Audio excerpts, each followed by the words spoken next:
खूप जुनी गोष्ट आहे. एका गावात एक शेतकरी आणि त्याची पत्नी खूप आनंदाने राहत होते. त्यांच्या जीवनात कशाचीही कमतरता नव्हती. कमतरता होती ती फक्त एका बाळाची. मूल नाही म्हणून दोघेही कधी-कधी खूप दुःखी व्हायचे. एक दिवस शेतकऱ्याला शेतात खूप काम होते. त्यामुळे तो न खाताच शेतावर निघून गेला. जाताना तो पत्नीला म्हणाला, "दुपारी माझ्यासाठी शेतात जेवण घेऊन ये." शेतकरी शेतात काम करू लागला, पण त्याची पत्नी घरातील कामे करता करता झोपी गेली आणि तिला शेतात जेवण न्यायचे आहे याचा विसर पडला. दुपार झाली तरी पत्नी आली नाही. तेव्हा शेतकऱ्याला खूप भूक लागली. तो म्हणाला, "वाटतंय ती जेवण आणायला विसरली." तो आपल्या बैलांना घेऊन घराकडे निघाला. वाटेत त्याला वाटाण्याचा एक शेत दिसला. त्याने विचार केला, थोडे वाटाणे खाऊन भूक शमवतो. त्याने बैलांना बाजूला उभे केले आणि शेतात जाऊन वाटाणे खाऊ लागला. वाटाणे खाऊन परत येत असताना त्याला रस्त्यात कपड्यात गुंडाळलेले एक छोटे बाळ दिसले. त्याने आजूबाजूला पाहिले, पण दूरपर्यंत कोणीच नव्हते. एवढ्या कडक उन्हात त्या चिमुकल्या बाळाला एकटे सोडणे त्याला योग्य वाटले नाही. त्याने हात जोडून देवाचा धावा केला आणि म्हणाला, "हे देवा, मी या बाळाला माझी मुलगी मानून घरी घेऊन जात आहे. जर याचे आईबाप मिळाले तर उत्तम, नाहीतर मीच याचा सांभाळ करेन." तो त्या बाळाला घरी घेऊन आला आणि पत्नीच्या मांडीवर ठेवले. पत्नीने विचारले, "हे बाळ कोणाचे आहे?" शेतकऱ्याने घडलेला सर्व प्रकार सांगितला. पत्नी आनंदाने म्हणाली, "हे तर देवाचे वरदान आहे. आपण याचा सांभाळ करू." काही दिवसांनी दोघांनी त्या मुलीचे नाव चंद्रिका ठेवले. चंद्रिका हळूहळू मोठी होऊ लागली. दोघेही तिच्यावर खूप प्रेम करायचे. पण नियतीला काही वेगळेच मान्य होते. एक दिवस दोघे शेतात काम करत असताना एका मोठ्या बिळातून नाग बाहेर आला आणि त्याने दोघांचाही चावा घेतला. उपचाराअभावी दोघांचाही तिथेच मृत्यू झाला. चंद्रिका खूप रडली, पण शेजाऱ्यांनी तिला सावरलं. चंद्रिका मोठी झाल्यावर शेजाऱ्यांनी तिचे लग्न एका सैनिकाशी करून दिले. सैनिकालाही मागे पुढे कोणीच नव्हते. लग्नानंतर काही दिवसांनी सैनिक आपल्या ड्युटीवर निघून गेला. तो जेव्हा सुट्टीवर परत आला तेव्हा चंद्रिका म्हणाली, "तुम्ही ड्युटीवर गेल्यावर मी इथे एकटी पडते. त्यापेक्षा मी माझ्या माहेरी राहते. तिथे जुने शेजारी आहेत आणि माझा वेळही छान जाईल." फौजीला तिचे म्हणणे पटले आणि ते दोघे तिच्या माहेरी राहू लागले. एक दिवस चंद्रिका विहिरीवर मैत्रिणींसोबत पाणी भरायला गेली. विहिरीच्या भिंतीमागे एक चोर लपून त्यांच्या गप्पा ऐकत होता. आगामी सणाबद्दल बोलताना चंद्रिका हळूहळू म्हणाली, "काश मलाही एखादा भाऊ असता, तर तो सणाला माझ्यासाठी भेटवस्तू घेऊन आला असता आणि मी त्याला राखी बांधली असती." चोराने हे ऐकले आणि चंद्रिकाच्या नकळत तिच्या घराचा पत्ता पाहून घेतला. काही दिवसांनी तो चोर तांदूळ, साखरेचे पोते, नवीन साडी, बांगड्या आणि मिठाई घेऊन चंद्रिकाच्या घरी पोहोचला. त्याने दार ठोकले. चंद्रिकाने दार उघडताच तो म्हणाला, "मी तुझा भाऊ आहे." चंद्रिका म्हणाली, "पण मला तर भाऊ नाही." चोर हुशारीने म्हणाला, "तू 3 महिन्याची असताना तुला शेतातून एक जंगली प्राणी उचलून घेऊन गेला होता. आम्ही तुला खूप शोधले. आता आईला तू इथे असल्याचे समजले, म्हणून तिने मला तुझ्याकडे पाठवले आहे. आईची प्रकृती ठीक नाही. ती तुला भेटायला बोलावते." चंद्रिकाला खूप आनंद झाला. तिने मिठाई शेजाऱ्यांत वाटली आणि दुसऱ्या दिवशी सकाळी त्या चोरासोबत माहेरी जायला निघाली. निघताना तिने घराची किल्ली शेजाऱ्यांकडे दिली. रस्त्यात चंद्रिकाला तहान लागली. तिने पाणी मागितले. चोर म्हणाला, "पुढे विहीर आहे, तिथे पी." 3-4 वेळा तिने पाणी मागितले, पण चोराने दरवेळी टाळले. चोराचे गाव जवळ आल्यावर जेव्हा चंद्रिका पुन्हा पाणी मागू लागली, तेव्हा चोर चिडून म्हणाला, "मी तुझा काही भाऊ-बिऊ नाही. शांत चालत राहा."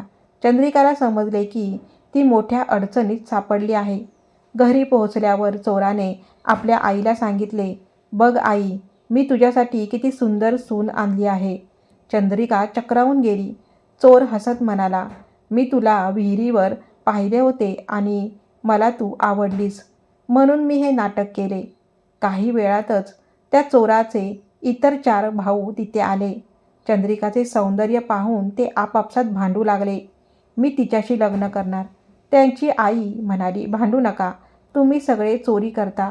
जो सर्वात मौल्यवान वस्तू चोरी करून आणेल तिच्याशीच मी याचे लग्न लावून देईन. सर्व चोर चोरी करायला निघून गेले. घरात आता फक्त चंद्रिका आणि चोरांची आई होती. चंद्रिकाने यातून सुटण्याची युक्ती आखली. तिने चोरांच्या आईला विश्वासात घेतले आणि म्हणाले, अम्मा, तुमचे केस खूप खराब झाले आहेत. चला, मी तुम्हाला गरम पाण्याने छान अंघोळ घालते. तिने चुलीवर मोठे भांडे ठेवून पाणी उकळवायला ठेवले. आईने तिला तिजोरीची किल्ली दिली. चंद्रिकाने तिजोरीत पाहिले तर ती सोने चांदीने भरलेली होती. तिने कपडे आणले आणि आईला अंघोळीला बसवले. आई निश्चित झाल्यावर चंद्रिकाने उकळते गरम पाणी तिच्या अंगावर ओतले. चोरांची आई तडफडून तिथेच मरण पावली. चंद्रिकाने तिला नवीन कपडे घालून खाटेवर असे झोपवले की जणू ती झोपली आहे. तिने घरातील मांजरीला जात्याला बांधले, जेणेकरून मांजर पळताना जातं फिरण्याचा आवाज येईल. मग तिने तिजोरीतील सर्व दागिने आणि धन एका बैलगाडीत भरले आणि आपल्या गावाकडे निघून गेली. रात्री चोर घरी आले. आतून जात्याचा आवाज येत होता आणि आई खाटेवर झोपलेली दिसत होती. आत जाऊन पाहतात तर आई मेलेली होती आणि तिजोरी पूर्ण रिकामी होती. त्यांचा राग अनावर झाला. आईवर अंत्यसंस्कार करून ते चंद्रिकाचा बदला घ्यायला निघाले. गावात पोहोचायला त्यांना रात्र झाली. चंद्रिकाला ठाऊक होते की चोर नक्की येतील. तिने घराचे मुख्य दार बंद करून तिथे भिंत बांधली होती आणि दुसरीकडे नवीन दार केले होते. चोरांना दार सापडेना म्हणून त्यांनी भिंतीला पाडण्याचा प्रयत्न केला. चंद्रिका हातात धारदार विळा घेऊन उभी राहिली. जसा एका चोराने भिंतीच्या छिद्रातून आत डोके घातले तेव्हा चंद्रिकाने विळ्याने त्याचे नाक कापून टाकले. तो वेदनेने ओरडला आणि सर्व चोर तिथून पळून गेले. वैद्याकडून नाक कापलेल्या भावावर उपचार केल्यावर ते पुन्हा आले. यावेळी त्यांनी चंद्रिकाची खाट उचलली ज्यावर ती झोपली होती. ते तिला जंगलाकडे घेऊन निघाले. वाटेत पाऊस सुरू झाला आणि चंद्रिकाची झोप उघडली. तिला परिस्थिती समजली. वाटेत एक मोठे वडाचे झाड आले. झाडाच्या फांद्या खालून जाताच चंद्रिकाने चपळाईने फांदी पकडली आणि झाडावर चढून लपली. मागे चालणारा काना चोर ओरडला, अरे भावांनो, मुलगी झाडावर चढली. पण बाकीच्यांनी त्याच्याकडे दुर्लक्ष केले.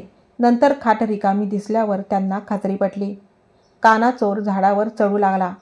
तो चंद्रिकाजवळ पोहोचताच चंद्रिकाने त्याच्या तोंडावर असा जोरदार लाथ मारली की त्याची जीभ दाताखाली येऊन कापली गेली. तो धडामकन खाली पडला. जीभ कापल्यामुळे तो फक्त इशारे करत होता. बाकींच्या चोरांना वाटले इथे भूत आहे म्हणून ते घाबरून पळून गेले. काही दिवसांनी पाचही चोर पूर्ण तयारीत चंद्रिकाच्या घरी घुसले. चंद्रिका झोपल्याचे नाटक करत होती. चोरांनी सर्व दागिने गोळा करून गठड्यात बांधले. जसा पहिला चोर दारातून बाहेर पडू लागला, चंद्रिकाने हातात कुऱ्हाड घेऊन त्याचा खात्मा केला. अशा प्रकारे तिने एका पाठोपाठ एक पाचही चोरांना मारून टाकले. आता या 5 मृतदेहांची विल्हेवाट कशी लावायची? चंद्रिकाने 5ही मृतदेह वेगवेगळ्या चादरीत बांधून ठेवले. सकाळी गावात एक फकीर आला. चंद्रिकाने त्याला हाक मारली आणि म्हणाली, बाबा, एका जादूगाराने मला त्रास दिला होता. मी त्याला गाठोड्यात बांधले आहे. तुम्ही याला नदीच्या खोल पाण्यात फेकून द्या. मी तुम्हाला 500 रुपये देईन. 500 रुपयाच्या लालसेने फकीर तयार झाला. फकीर गाठोडं नदीत फेकून परत आला तर चंद्रिकाने दुसरी गाठोडी पुढे केली आणि म्हणाली, बाबा बघा, तो जादूगर पुन्हा परत आला. फकीर चक्रावला. तो ती गाठोडे घेऊन पुन्हा गेला. असे करत करत फकीराने 5ही मृतदेह नदीत फेकून दिले. 5वी गठडे फेकून फकीर परत येत असताना समोरून एक निष्पाप पंडित राम राम जप करत येत होता. फकीराला वाटले हाच तो जादूगर आहे जो पुन्हा बाहेर आलाय. फकीराने काहीही न ऐकता त्या पंडिताला उचलले आणि नदीत फेकून दिले. घरी येऊन फकीर म्हणाला, बेटी, आता तो जादूगर कधीच परत येणार नाही. चंद्रिकाने खुश होऊन त्याला 500 ऐवजी 1000 रुपये दिले. काही दिवसांनी चंद्रिकाचा सैनिक पती ड्युटीवरून परत आला. चंद्रिकाने त्याला ही सर्व हकीकत सांगितली. तिचा पती तिचे धैर्य आणि बुद्धिमत्ता पाहून थक्क झाला.